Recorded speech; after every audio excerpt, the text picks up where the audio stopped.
Join us on Patreon and become part of our journey to uncover history's untold stories.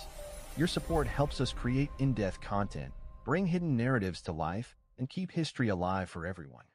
In the silent recesses of an ancient highland nation, where mountains meet the sky and centuries-old monasteries cling to cliffs as if suspended by divine will, a sacred text has endured the rise and fall of empires, revolutions, and reformations.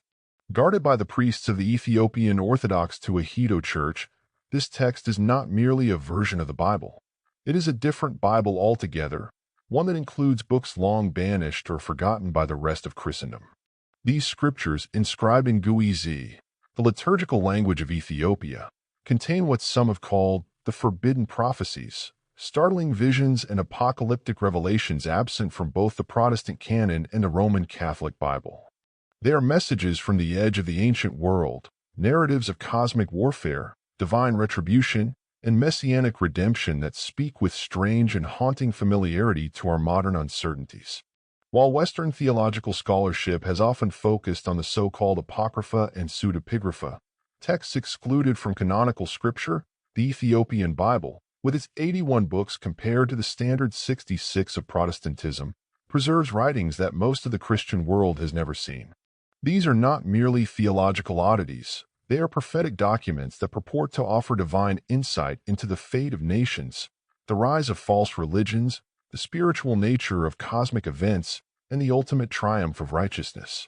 And it is within this unredacted spiritual reservoir that we find some of the most mystifying and controversial prophecies ever recorded, prophecies that Western ecclesiastical authorities once condemned, ignored, or sought to erase. To understand these forbidden prophecies, one must first understand the unique historical context of the Ethiopian Church. Christianity in Ethiopia predates most of Europe's conversion, having taken root in the 4th century under King Ezana of Aksum. This early Christian kingdom adopted a form of Christianity that was both ancient and highly syncretic, fusing Judaic traditions, early Christian mysticism, and local Ethiopian religious culture. This gave rise to a canon shaped not by Roman councils or Byzantine influence, but by indigenous priests and scholars who curated texts based on deeply spiritual criteria. Among these texts are works like 1 Enoch, the Book of Jubilees, the Ascension of Isaiah, and the Apocalypse of Baruch, each containing complex and often unsettling prophecies.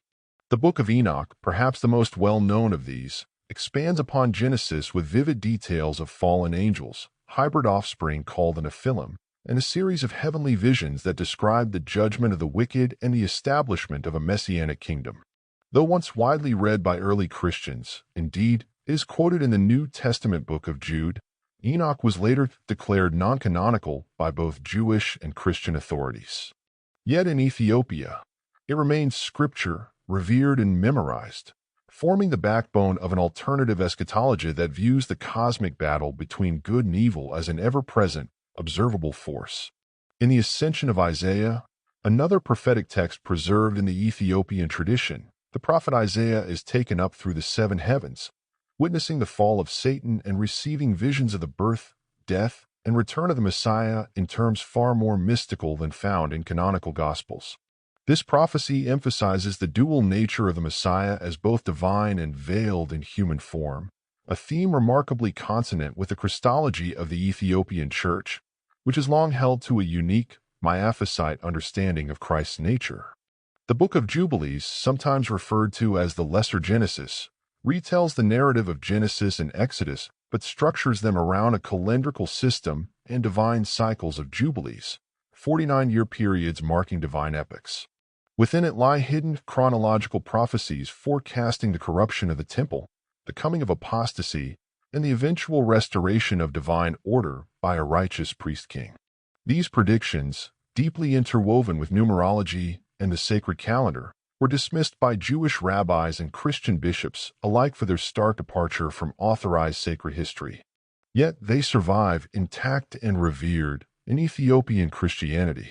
Perhaps even more provocative is the second book of Baruch, which narrates the destruction of Jerusalem not merely as a political tragedy, but as a cosmic event, the result of divine will reacting to human apostasy.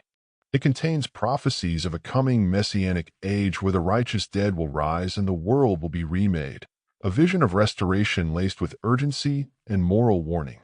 Western scholars relegated Baruch to the realm of pseudepigrapha, but Ethiopian monks preserve it as holy writ, copying it diligently in mountain monasteries and whispering its verses in hidden rituals.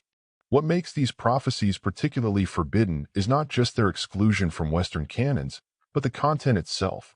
Texts that criticize the corruption of religious institutions, predict apocalyptic wars initiated by proud kings, and describe foreign powers who spread false doctrine in the name of empire. Some prophecies even hint at the rise of a false church, a spiritual impostor that would lead many into moral and doctrinal confusion. For generations of European ecclesiastical powers, such revelations were too dangerous, too direct, too potentially subversive to be tolerated. And so they were labeled heretical or mythological and cast out of the canonical light. And yet they survived.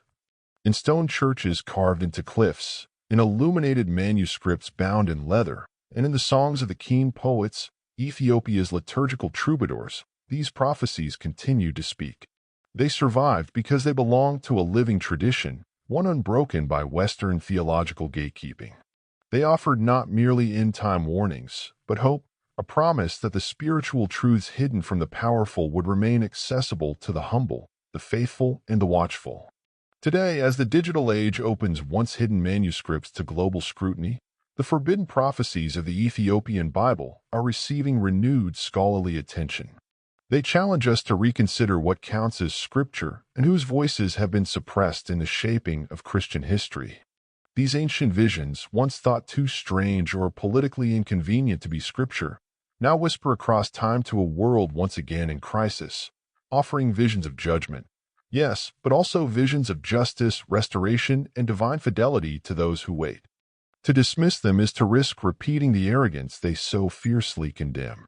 To listen to them, however, is to hear a lost cadence of Christian prophecy, one not shaped by empire, but by mountain, monastery, and martyrdom.